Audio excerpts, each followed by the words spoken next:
चलो ना जीवन साथी अपने साथ में, मुझे लेके चलो ना जीवन साथी अपने साथ में।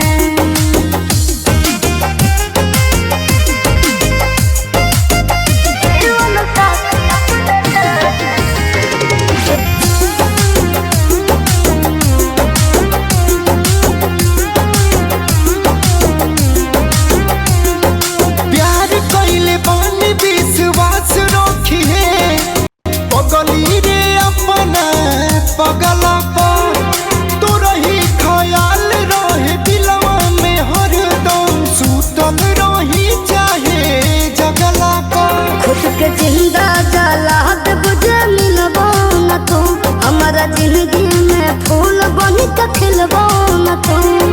मुँह मुझसे मुड़ न लेना आके गैरों की बात में, मुझे लेके चलो ना जीवन साथी अपने साथ में, मुझे लेके चलो ना जीवन साथी अपने साथ में।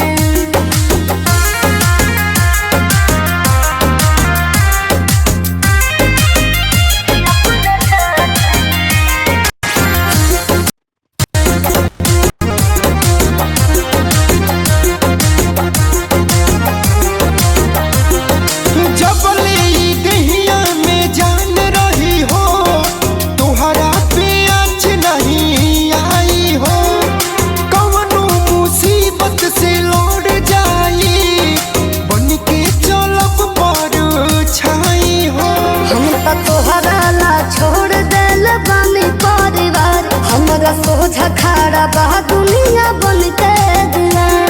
नींद नहीं आती मुझको टेंशन से सारी रात में, मुझे लेके चलो ना जीवन साथी अपने साथ में, मुझे लेके चलो ना जीवन साथी